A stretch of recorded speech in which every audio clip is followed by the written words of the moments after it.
Reporting to the media this week at Post Executive Council media briefing is the Assistant Secretary in the Division of Education, Youth Affairs and Sport, Jomo Pitt, and the Secretary responsible for Agriculture, Marine Affairs, Marketing and the Environment, Godwin Adams. Just want to make Tobago aware of some updates in the Division of Sports. The lights and the commission of lights will commence this weekend with Mason Hall and Mariah. We have Speyside carded for a tentative date of September 8th, and Codler Hall will be commissioning within the next week or two, a date that is agreeable by the community and the division. These are the 4 grounds that we'll be rolling out in the first batch. The second batch would include Lambeau, Signal Hill, Mount Pleasant, and Montgomery. These grounds are expected to be commissioned within the month of September, pending dates agreeable by the community and again the division. We're still encountering some challenges with Mount Grace, Mount St. George, Riverbank, and Table Peace. We're working with T&Tech, but our hands are tied. We are really awaiting T&Tech. The ball is really in their court, so we could only press them as much as we can to work expeditiously to complete these grounds, which have been outstanding for quite a while. The other item that I'd like to make you aware of, as many of you may have heard or listened in my budgetary speech or contribution to the 2013-14 budget, I made mention of a program that we'd like to initiate called the TEAP, which is the Tobago Elite Athlete Program, where I had mentioned the gist of it is to promote our athletes who we think that can do us proud regionally and internationally. To that endeavor, where a delegation will be going to the US and Canada to forge links with, initially it will be football academies, high schools and colleges. Hopefully with this exchange program, it would be beneficial, it's expected to be beneficial, mutually beneficial to those entities abroad and to our program, the TEAP program. Last but not least, I know it's much in the news today, or particularly in Tobago, the status of our two of our premier athletes, Ms. Simoy Hackett and Kellyanne Baptiste.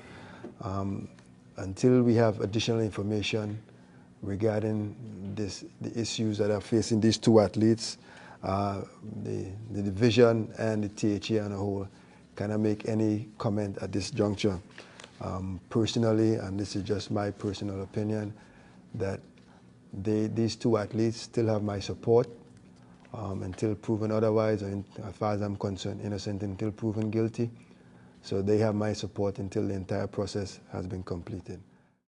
Coming out of the Division of Agriculture, Marine Affairs, Marketing and the Environment, you would have recalled that there was a fishing tournament arranged by the division, and in particular the Department of Fisheries,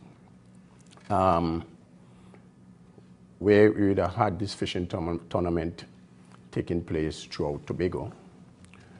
Well, that was done in June, and we are going to be having the prize-giving function on the 21st of August 2013 at the Goodwood High School, commencing at 6:30. Let me take the opportunity to express my appreciation to the fishermen who would have participated wholeheartedly in this tournament. It was one of the landmark tournaments on the island, and we see participants moving from 30 plus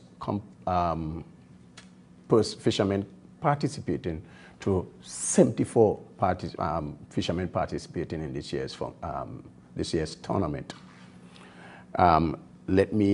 This could not have been done by just thinking of it and having it executed. There were people behind pushing and arranging this tournament to be so successful.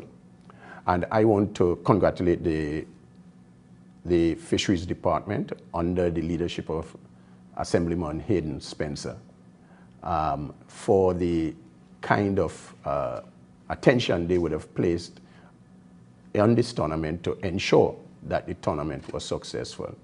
So after all the hard work was done, it's time for prize giving. And as I mentioned before, the prize giving function will be on the 21st of August. Let me also congratulate, I'm in a congratulatory mood this evening. Let me also congratulate the young people of Lekoto for observing International Year of the Youth.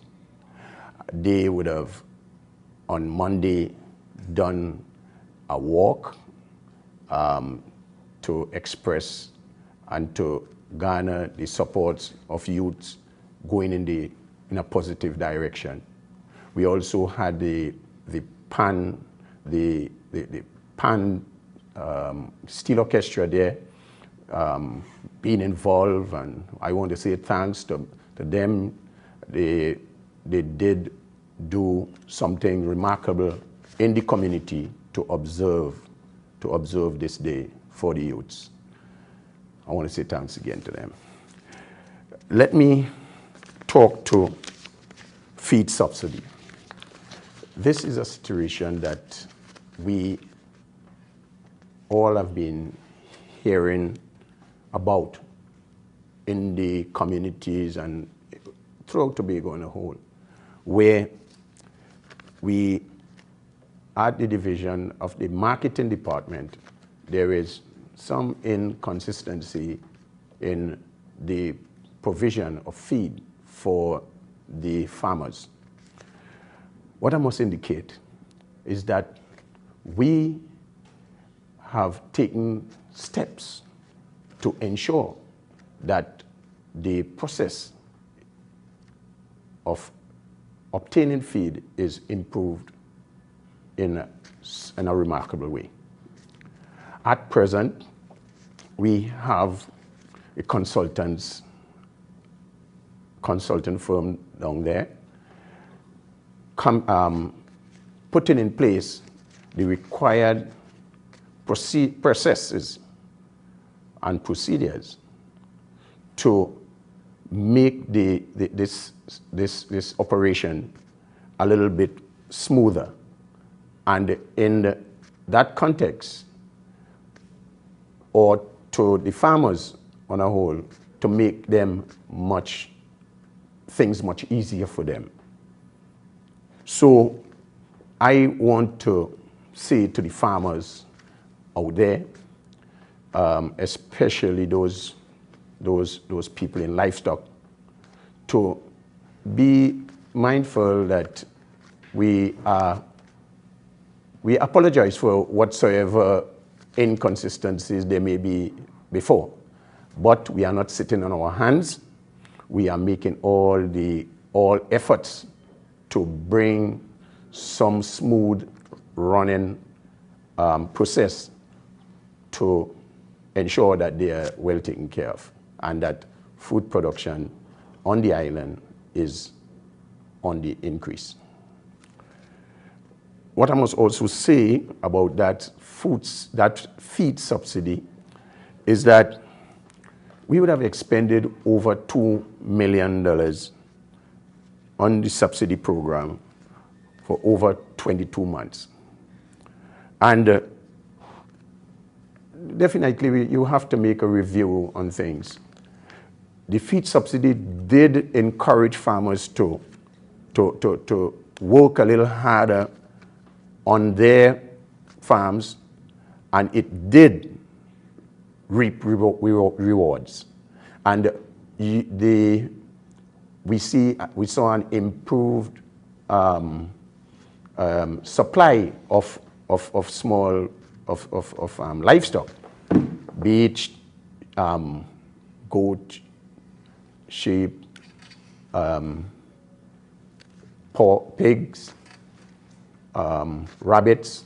All of these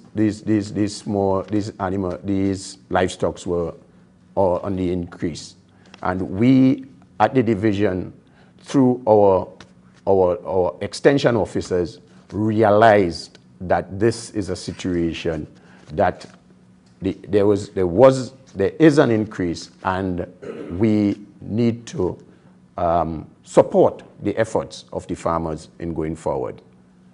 So we are in the process of bringing that to some semblance of positiveness, and we will continue to work assiduously to ensure that farmers are given the necessary requirements to carry out their trade. Appealing to the stakeholders, be it all major stakeholders in the farming and in the livestock industry, to give us the full cooperation. There are some other measures that we expect to take place. However, that will come around when our technical staff comes up with the relevant information, so that we could make an informed move forward with in the livestock era. I was here some time ago and talking to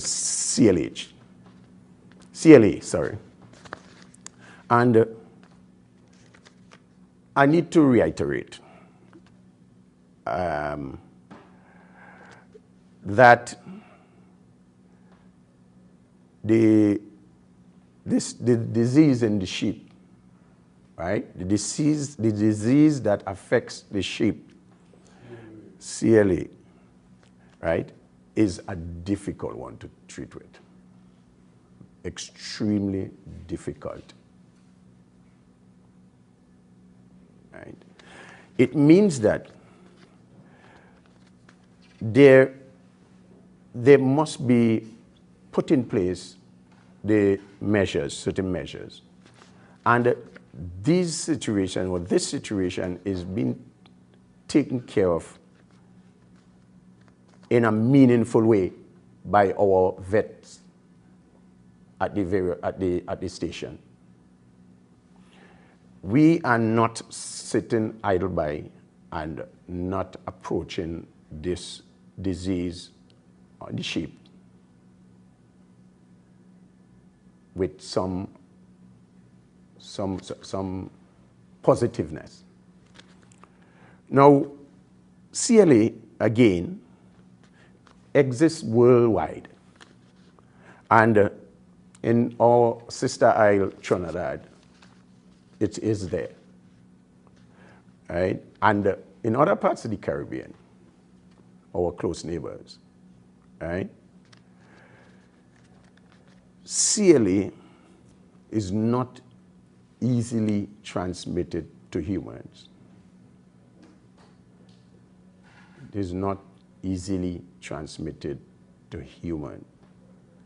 And saying this, our vets are putting all the protocols in place to ensure that the workers are fully protected against any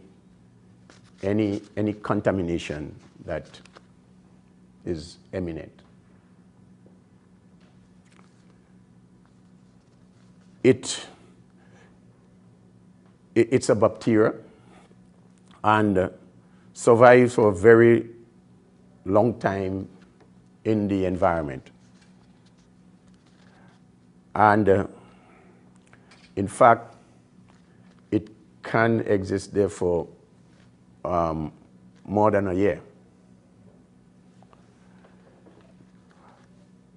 We, in an effort to really clinically treat with this scourge, the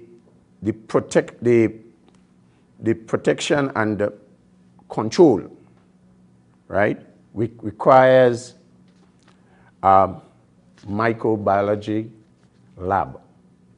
And there is also the need for strict sanitary and hygiene measures from management to include control of animal worker movement. Because we have two areas that we do sheep farming, one at Blemin and one at Studley Park. This thing can be easily transmitted if we are not taking strict precautionary measures to ensure that even a vehicle moving from Blemin to Studley Park, from Blemin to Studley Park, is well secured or properly secured. So our vets are really on the ball as we speak, working tirelessly to ensure that we stem this disease. Now, it would not happen overnight. As a matter of fact, this disease can take us to eventual elimination of the disease. It will take us up to 5 years, as information given by the vets.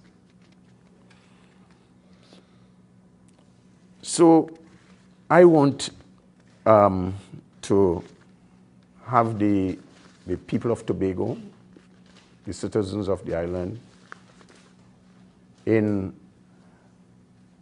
a frame that, with a frame of mind that we are working to eliminate the disease.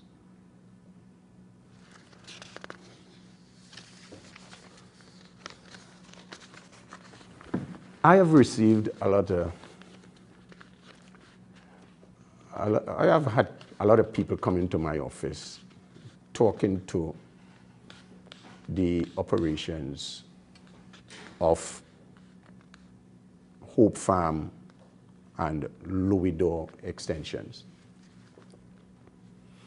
These stations are our prime stations that deals with livestock, and that's at the Hope Farm, and at Louis-d'Or we deal with planting materials.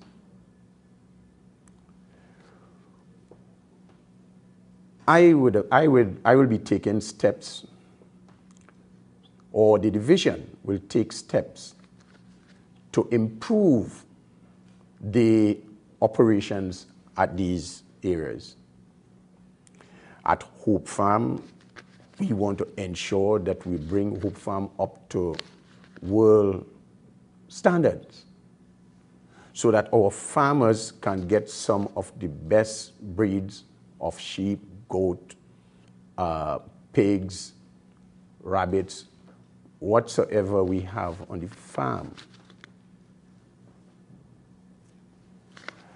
In that context,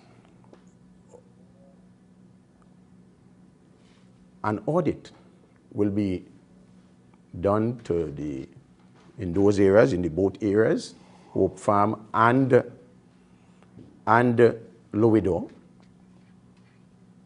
to identify the shortcomings and to recommend measures that we can put in place to bring greater efficiency to those areas.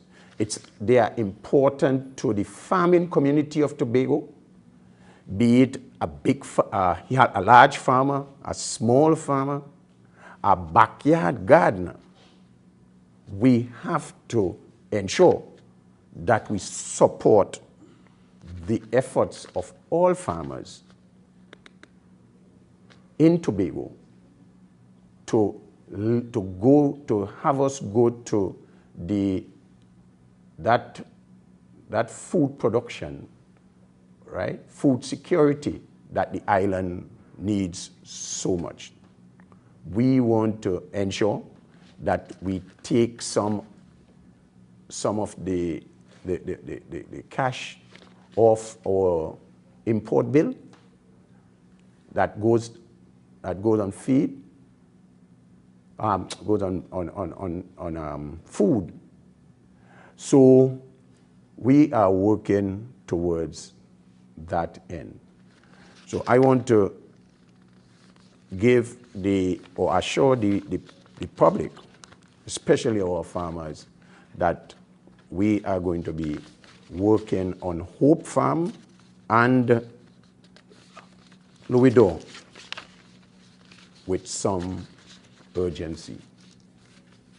But we'll do the audit first so that we'll know how we'll understand how we're going to go forward. Mr. Pitt, could you give us an update on the stadium works? Yes, the stadium, the work has resumed. It had stopped due to payment issues. That has been resolved. It has, as we speak, the material is being brought into the stadium from Trinidad. That was shipped from Germany, if I'm not mistaken. So the work is scheduled to resume on Monday. We anticipate 3 weeks to lay down the track, the Mondo track. So as initially forecasted that the stadium, it should be completed by September. So we're still on point with that particular timeline. I have confirmation from the Division of Infrastructure and Public Utilities that the actual stadium can be reopened. A team of engineers went to verify or confirm the infrastructural works of the stadium, for want of a better word. With regards to from a safety aspect, if it can be reopened, because as I mentioned in my last media briefing, that the Ministry of Sport were in the process of identifying consultants to do an overall review of all the stadiums in Trinidad and Tobago to have a better assessment of what repair work that have to be done. As I mentioned, the engineers from the division have confirmed that from a safety aspect, the stadium can be reopened. Most of the issues are more aesthetics. So I anticipate that we could have the stadium reopened as early as October, worst case scenario. We have a situation where Kellyanne Batiste, a representative of Trinidad and Tobago, is no longer in the sports championship.